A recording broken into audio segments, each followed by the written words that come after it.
L'étranger et le mythe de Sisyphe ont été publiés l'an passé par Gallimard. Mais ce n'est qu'en arrivant chez l'éditeur qu'il apprend que son roman a produit une forte impression, devient non seulement lecteur chez Gallimard, mais il entre aussi au comité. Il est accueilli comme un jeune prodige par Gaston Gallimard, soucieux de renouveler une équipe vieillissante. Nous étions l'un à côté de l'autre, Albert et moi. Sur là, c'était, voyons, par rapport à Gaston Gallimard, c'était sa droite. Alors, lui il parlait avant moi, en général. Il faisait naturellement ses exposés d'une façon très sérieuse, il avait bien préparé. Mais en même temps, il regardait à gauche, à droite, pour savoir où l'effet qu'il faisait, ou bien si on ne s'ennuyait pas trop. Vous voyez, c'était le type de l'élève, bon élève, mais pas dissipé, pas chahuteur, légèrement dissipé, comme ça. Et aimant bien faire un petit peu son numéro, quoi. Et surtout, il se lie avec Michel Gallimard.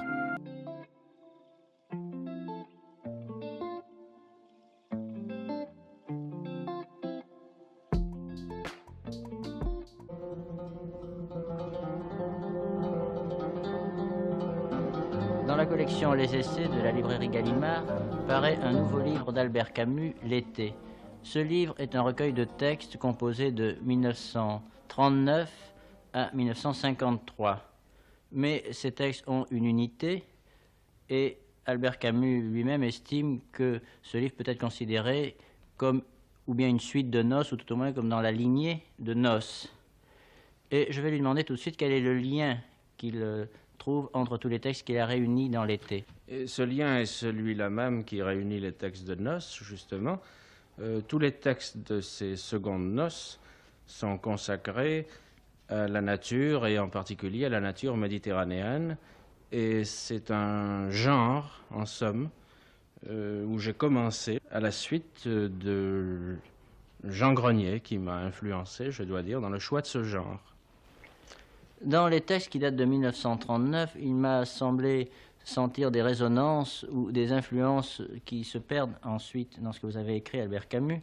Je me demande par exemple si dans le texte intitulé Le Minotaure et qui figure dans ce recueil, L'été, on ne sent pas un petit écho de Monterland. Et je voudrais vous demander à ce propos quelles étaient vos lectures au moment où vous avez commencé à écrire et quels étaient les auteurs qui comptaient pour vous.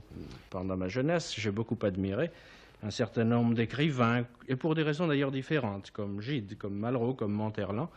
Et très certainement, je ne refuserai pas leur influence. Et un autre des textes de L'été, celui qui s'appelle L'énigme, je le trouve très important parce que vous vous expliquez très franchement avec le lecteur sur ce que l'on a appelé l'absurde et vous essayez d'arracher de vous cette étiquette, l'étiquette absurde qui est malheureusement, dites-vous, accolée au nom d'Albert Camus.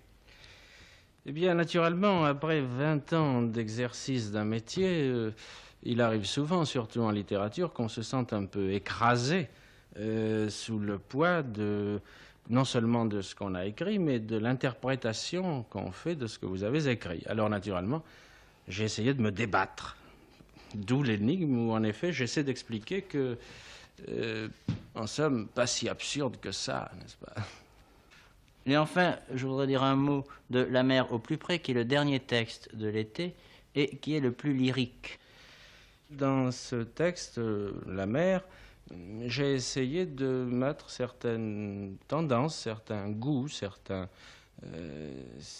exaltations aussi que je sens et que j'ai rarement eu l'occasion d'exprimer depuis quelque temps, étant donné qu'à cause de circonstances extérieures, et d'ailleurs qui serait trop long de définir, j'étais un petit peu enfermé dans, comment dirais-je, mon métier ou ma réputation d'écrivain moraliste. Or, le poids de la morale, c'est comme le poids de la vertu, c'est assez exaspérant. Et la poésie, si on veut appeler ça comme ça, m'a permis là une sorte de délivrance dont je sens le besoin.